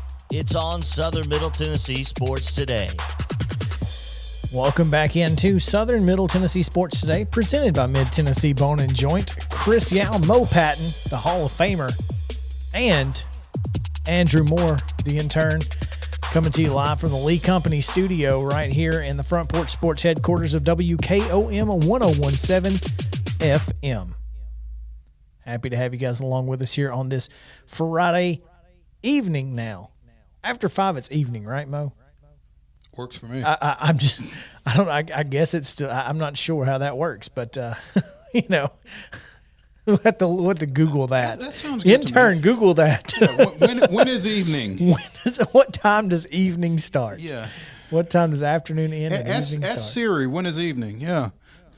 Do we want to take some guesses before I read this off? I'm gonna just for fun. Yes, absolutely. But let's ask Matt Cruz, the CEO of the Music City Grand Prix. Matt, what time does evening begin and afternoon end? first beer. That's a great answer, So actually. you don't know this, Matt, but our intern here also works at local brewery, Asgard Brewing Company. So he would agree with that. 100%. Yeah. Some days evening starts a lot. Some day evening starts a lot earlier than others. About 1:30, yeah. On Sundays we day drink. I'm gonna go with 7 p.m. is what time evening starts. What have you got? In cooperation with Matt's statement and the famous line, it's 5 o'clock somewhere. Bingo. Give it to him. That's right. Evening officially starts at 5:01. There it is, and 5 goes o'clock to somewhere. 8 p.m. And then it's nighttime. Nighttime from 8:01 to sunrise. So yep. There we go. There we go. It's 5 o'clock somewhere. So it is evening. It Here. is evening. It's Friday you evening. were absolutely right. Look at there. Look at there. Look at there. Oh, man, that's the new tagline for the show. We can't take that one. We can't. Because it's already been it's been claimed by the Force softball play-by-play guy. All right. Matt Cruz joining us now, CEO of the Music City Grand Prix, which is coming up very, very soon. And it's not the only thing going on in racing in Nashville, but we will talk about that in the next segment because I think it's time. We got to give all of the energy we can to this August 6th through the 8th street race, basically, in Nashville. It's going to be so fantastic. Matt, thanks for joining us. Yeah, we're 3 weeks from today. I mean, it's amazing. Hey, a lot of your listeners that have been through Nashville, I mean, the barricade is starting to go up. The Korean Veterans Bridge has race block and fencing, on both sides all the way over and into downtown. So it's real. So there are a number of folks going across KVB wondering what in the world is going on, huh? I guarantee there's tire marks on the block after the weekend's over. I've already bet somebody what day there'll be the first tire marks on the block. So. It's probably not inaccurate, especially if you're driving home from Broadway. Well, there's a Jimmy Buffett concert tonight, so I like my odds. Oh, man. Jimmy Buffett, is he at the amphitheater tonight? If so, it's over. He is at the amphitheater tonight. Yeah, it's over, yeah. Yeah, speaking of 5 o'clock somewhere. Yeah. There you go. It's amazing. It's actually amazing to kind of the culmination of 6.5, 7 year project. We're literally 3 weeks away. It's extremely rewarding, extremely terrifying, but more rewarding than terrifying.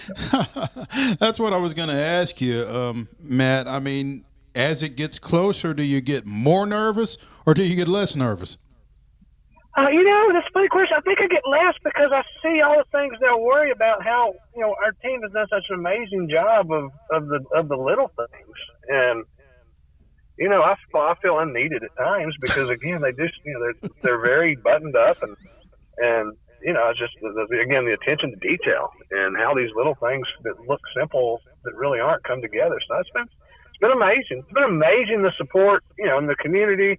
Around motorsports in general. I mean, gosh, the buzz in the garage area, not just in IndyCar, is amazing. And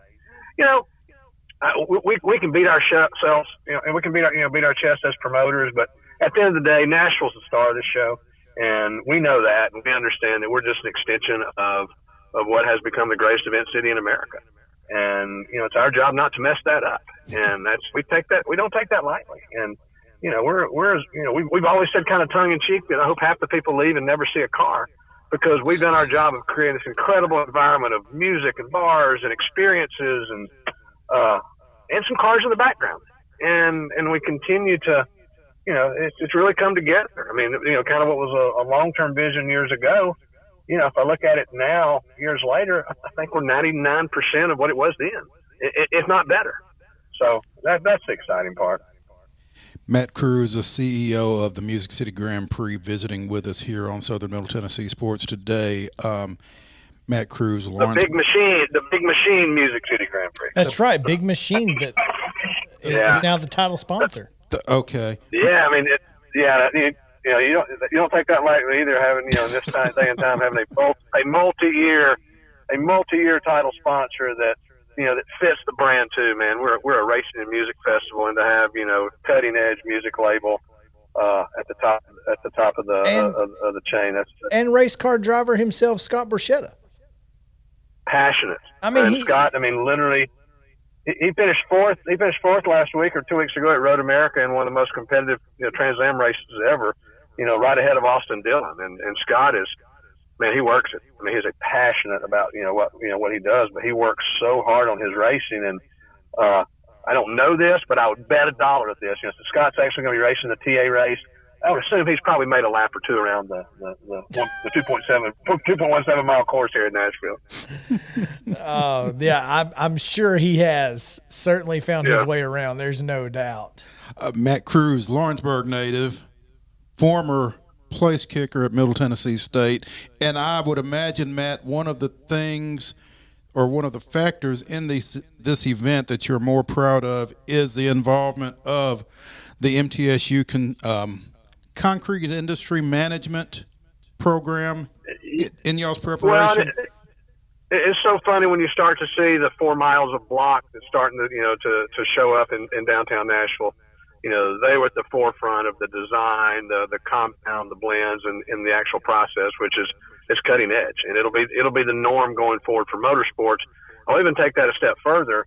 I've been so fortunate this afternoon for third or fourth time to spend the day with General Keith Huber, who runs the Charlie Daniels Center for Veterans at MTSU. MTSU has the largest on-campus veterans program in America, and they will be front and center of our Freedom Friday, which is our military and police, fire, and military tribute on Friday, and they will be front and center. And what they do there on a daily basis is incredible, and it's been unbelievable to get to know him. Was fortunate enough to invite to the Opry a few weeks back to get recognized, and we announced our partnership together there. And that was if I had a bucket list, that'd been pretty high on the list. And one of those things you have to pinch yourself standing there on that Opry stage with a gentleman I can't, the amount of respect for a 3-star general is unfathomable. So it was a great night. Cannot wait to really use our event to kind of tell people more about what they do there and the services they provide. Matt Cruz joining us here on Southern Middle Tennessee Sports Day. You just mentioned it. Freedom Friday. It's Friday, and this is America. We're always free.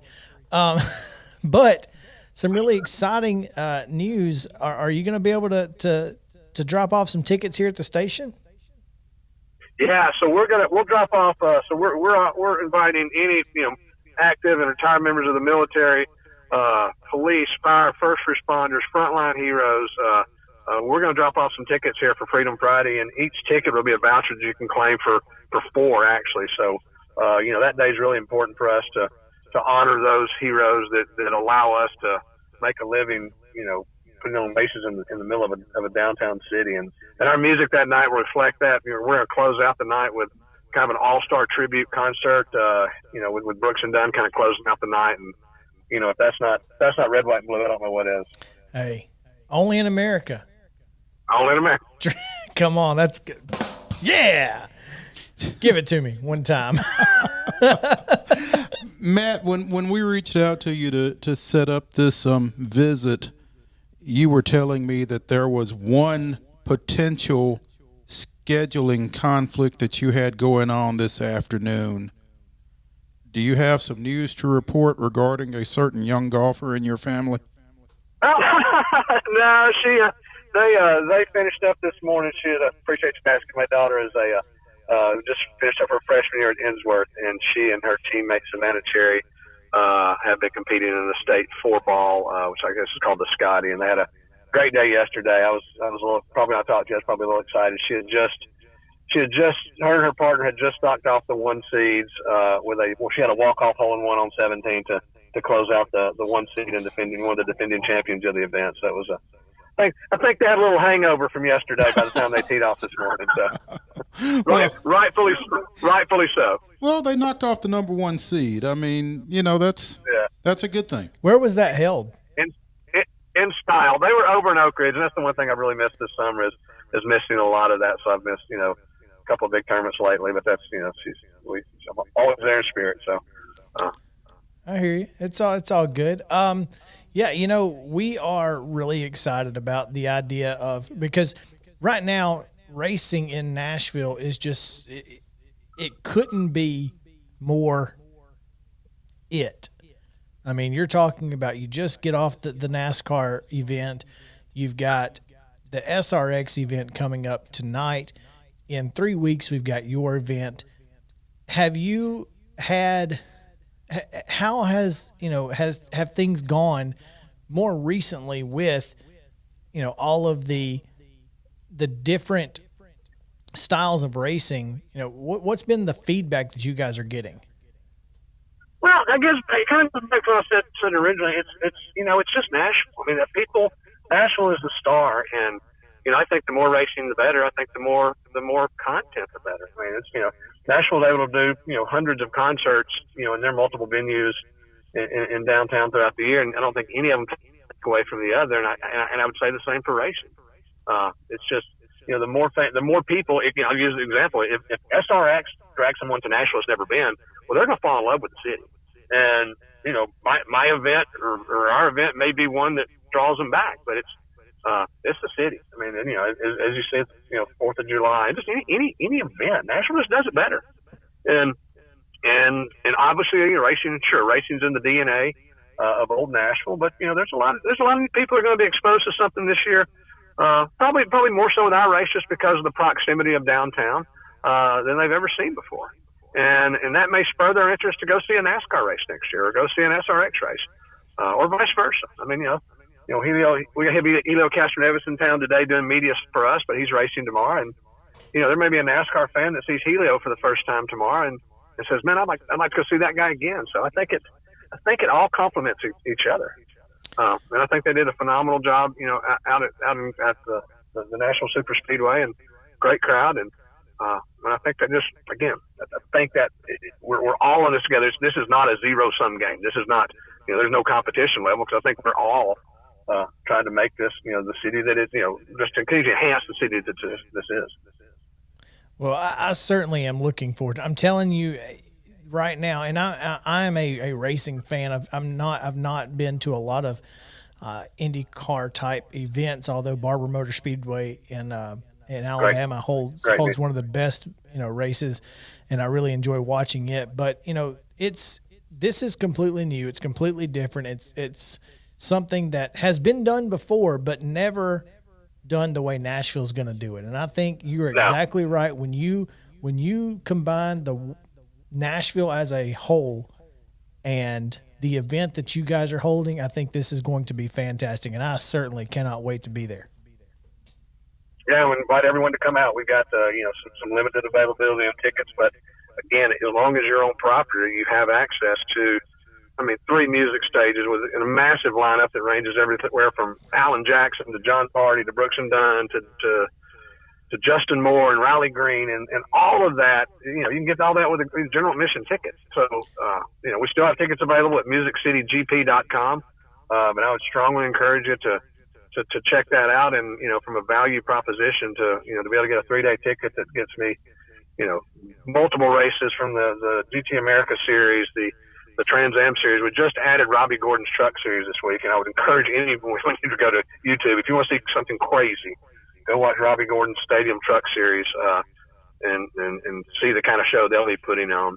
And then obviously cap it off with the IndyCar race on Sunday, sprinkled in about 7 concerts in between all of that. So, and one of the cool things we're doing, I'm extremely proud of, is right after the race is over on Sunday, the Grand Ole Opry will be doing an official performance of the Grand Ole Opry from the racetrack. Oh, wow. Which will be capped off with Alan Jackson. So that's going to be pretty cool. That is pretty cool. I'm telling you. That's anytime you can get AJ on a stage and that you're involved in, that's a good day.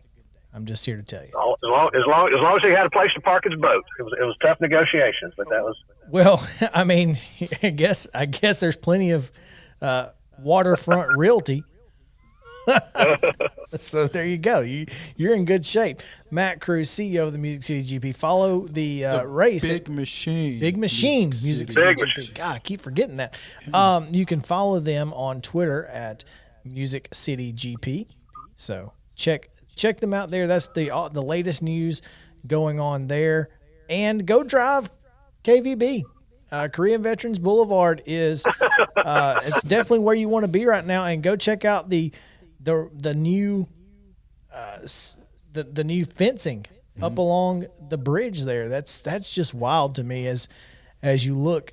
I'm watching a video right now, and this is just insane. I've just retweeted it onto our Twitter timeline. Pretty cool. Pretty cool. Is there video of the block on there? That's cool if it is. Yeah, there's Adam Stern 17 minutes ago said that he was driving it and so had somebody in the passenger seat videoing it. It's just weird to see the fencing there. It's so odd. Pretty cool. It was so funny. I passed on pictures to my ownership group on Monday, I guess, and the responses I got back, my response was, I've never seen a bunch of grown men so excited about owning some concrete block. Well, they should know better grown men, I guess. I don't know. No, but Matt, thanks so much for hanging out with us today. We really appreciate it. We are looking forward to it. August 6th through the 8th. It's the Big Machine Music City Grand Prix. Get your tickets, musiccitygp.com, right? See you guys. Appreciate you, Matt. Bye. That was fun. Yeah. We're going to talk more racing on the other side of the break as we get to Joe Williams talking a little SRX and Nashville Fairgrounds Hall of Fame announcement tonight. We'll tell you where and when you can find that on Southern Middle Tennessee Sports Today. So stick around. We'll be right back to the Lee Company studio right after this. One-stop shopping. That's why so many people shop Chrysler, Dodge, Jeep, Ram, Fiat of Columbia. As the #1 volume CDJR dealer in Tennessee, we offer the largest selection of new Ram, Jeep, Dodge, and Chrysler vehicles. And when you have the largest selection of new, you have the largest selection of used, too. Combine that with state-of-the-art, fast, accurate service, and you've got Tennessee's #1 volume dealer. Shop online at Chrysler, Dodge, Jeep, Ram of Columbia.net. Middle Tennessee's Ram Truck and Jeep headquarters. You can count on us. Based on combined retail and fleet sales as reported by Chrysler in the state of Tennessee in 2019. Hello, I'm Barbara Lincoln with Holland's Pharmacy. You may have heard our previous commercials about compression hosiery that we carry at Holland's Pharmacy. Well, we've recently expanded into a full line of knee braces, back, wrist, ankle, and other support wear. We will gladly help you get just the right fit for these items and, of course, special order items to ensure the proper fit. Come see us at Holland's Pharmacy, 1608 Hatcher Lane, or call us at 931-388-4233. 388-4233. If you come to Arby's from 2 to 5 p.m., you can get sliders for $1. For another $1, you can get a small drink or fries or a snack shake. And for the low price of another $1, you can round out this afternoon snack with warm cookies. It's really a meal at this point, but call it a snack. That way, you can come back for dinner. Arby's, we have the meat. Dollar price valid for small fries and drinks, snack shakes, and classic sliders. Available at participating locations for a limited time. Nice Traeger grill. Thanks, man. Hiller gave it to us for free when I bought my new HVAC unit. We also upgraded to a tankless water heater and got this free Yeti cooler. What a deal. This month, when you buy select new HVAC systems from Hiller, we'll give you a free Traeger grill. And you'll get a free Yeti cooler when you buy a new tankless water heater. Enjoy great upgrades for your home and some free backyard upgrades for your family. Visit happyhiller.com today. Call the Happy Face Truck today. Serving Murray County for 40 years, the Jewelers Bench has provided the highest quality jewelry at the very best prices. They work hard to make their customers happy, and it's paid off. Their customers keep going back. Quality jewelry, custom vintage and estate pieces, and professional jewelry and watch repairs. We offer jewelry loans up to $4,500, and we will buy your gold. The Jewelers Bench, still here, still the same. 808 Trotwood Avenue, Columbia. Terrence here at Shepherd Lumberyard, where we value you, the customer. We've been serving Columbia and surrounding areas since 1946. We're located in our new location at 103 Cemetery Avenue. Anything that has to do with building or remodeling, we're here to assist. When you shop local, you help shape the community. We are locally owned, family owned, and veteran owned. And by the way, God is in charge. You can reach us at 931-388-3612, and our website is shepherdlumberyard@yahoo.com.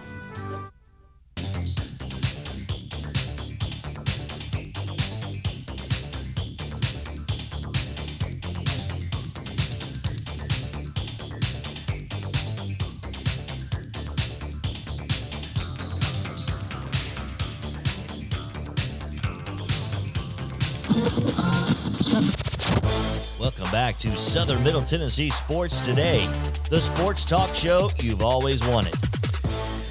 If it wasn't the sports talk show you wanted before, it will be now. As we come back to you live from the Lee Company studio, this is Southern Middle Tennessee Sports Today, presented by Mid-Tennessee Bone and Joint. We are, let's see. Now I have to get my clock back up here. We are 14 minutes to the top of the hour. And we have from the Williamson Herald, but also just resident guru in all things Nashville Fairgrounds, for sure. Well, all things Nashville Fairgrounds, all things racing, and apparently America's MC nowadays. That's exactly what he is. Yeah. Joe Williams joining us. Good afternoon, gentlemen. Good evening, sir. Yes. Because it's after 5:01. We looked it up. It's after 5:01. Why am I still drinking Diet Mountain Dew? That's on you. I got nothing for you. We haven't because we're still on the air. Right. So, but you, however, have no excuse. That's on you. Joe, we wanted to talk to you about this weekend's SRX event, but we need to talk to you about what you'll be doing here in about an hour, I guess. Which explains why you're still on the Diet Mountain Dew, I guess. Exactly. Yeah, here in about an hour, I'm going to MC the announcement of the 2021 class of the Nashville Fairgrounds Hall of Fame. They've really taken this thing to a higher level. They've moved it up a notch. They've actually created a structure, a board of directors, a group for making sure that everybody is worthy, etc. And I'm really, really honored to be a part of this group. We'll be announcing 6 tonight and a couple out of Williamson County. How can folks see that or hear about that? Well, they need to get here quick. So it's not going to be live streamed anywhere. You just got to. No. All right. Yeah. I will tell you, and Maurice and I talked about this earlier, but I feel kind of comfortable because apparently at least 2 names have leaked out, and that's the 2 guys from Williamson County. Both of them are from Fairview, and it's really unique because I know it's the first time 2 brothers have gone in together, and it may be the first set of brothers that are in the Nashville Fairgrounds Hall of Fame, as Wade Allen and James Buttry are both going into the Hall of Fame this year. So there's a scooper for you. So there's 2 of the 6, huh? Well, breaking news. Yep. The 2 others will include a couple of special folks, and I feel very confident I can tell you that this place back in the middle 50s when they first started trying to pave it, and everybody remembers Bill Donahoe because Bill was the face of this operation, and he got the first contract with the Fair Board. It was 30 years long, and he made such a great success. But he had 2 partners that are sometimes overlooked, both for their contributions and for the importance that they had in making this place go for the first 15 or 20 years. So Mark Parrish and Mr. Benny Goodman are going to join the original 3, are going to join Mr. Donahoe in the Hall of Fame. And I'm so proud that this group has rectified the situation where Mr. Parrish and Mr. Goodman had quite honestly kind of been overlooked by folks before. And it's good to see those. And there'll be 2 more from the 1958 to 1980, kind of the pioneer era, if you will. Joe, and as you discuss this and drop these tidbits of knowledge and that kind of thing, it just strikes me that you are so uniquely qualified for this kind of thing because you just know this stuff. I mean, you didn't have to go look it up or anything like that. You know this, and I just think that Where would he look it up? Well, I mean, in his house, pretty much. Yeah, I mean, if he were going to look it up, that's where it would be. But I mean, just the knowledge that he has of that institution, it really resonates, and I think it resonates with a lot of folks, and I think that's what makes you the treasure that you are in terms of racing at the Nashville Fairgrounds. Well, thank you. I appreciate it. I call it being old.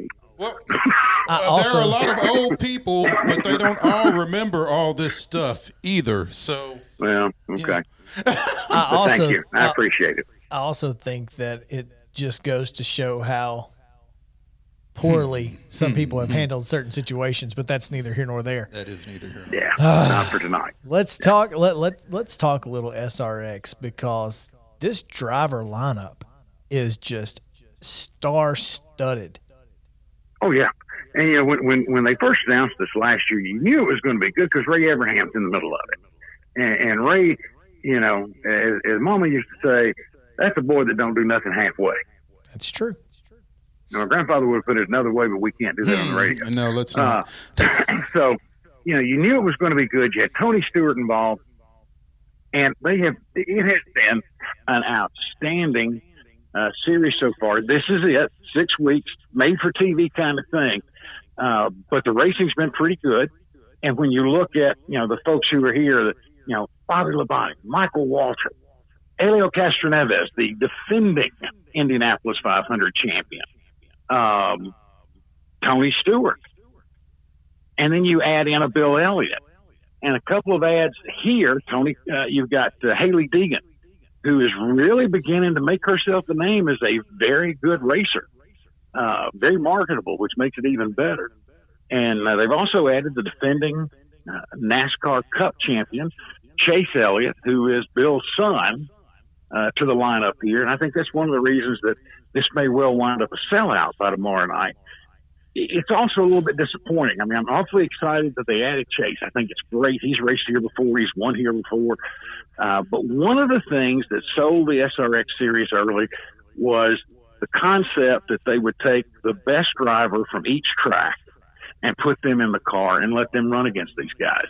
Well, the Nashville drivers kind of got shafted because there are no Nashville folks in here. So it's kind of a bittersweet thing. Man, I'm excited to see this happen, but I feel bad for the 4 or 5 guys I thought really had a legitimate chance to get out there and run with these guys, including one from your neck of the woods and former track champ, current points leader, Michael House.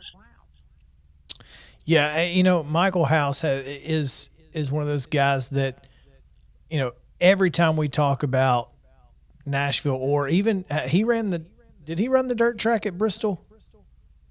I think he did run the. He may have. I think he ran the dirt track at Bristol. So, I mean, that's a guy who deserves this opportunity. And you're right; it is unfortunate that, you know, this series decided to go into a different direction. I mean, if you're going to add guys like Bill Elliott, I mean, there are plenty of Nashville flavored guys you could have added in his stead. Well, but here's the thing. You know, when this came up, there were 6 or 7 names that immediately jumped to my mind. And there were 4, I thought, really strong candidates. You had Michael House, you had Cole Williams, who's a 2-time champion here, young Dylan Feccio, who is the defending track champion here. You got Willie Allen, who's won a couple of titles and wins everywhere he goes. I mean, and of course runs the war racing operation out of Bon Aqua. I mean, there's 4 right there. And again, there's probably another 5 or, 3 or 4 you could put in there, and another 5 or 6 that are legitimately in the conversation. Now, what I think has probably happened is they may well have looked at all those names and said, it's too hard to make a decision. You know, I mean, if you take a House and you leave out a Feccio, it's really not fair. That's because the competition here is so strong. Then take the defending champion. You can't argue that. Well, I mean, that's what that's my point of view. But you're right.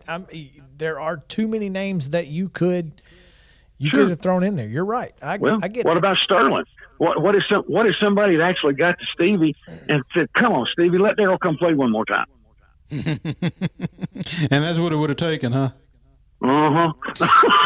Well, I mean, Yeah, Sterling Marlin has driven in the last couple of years there. I mean, and he's won there.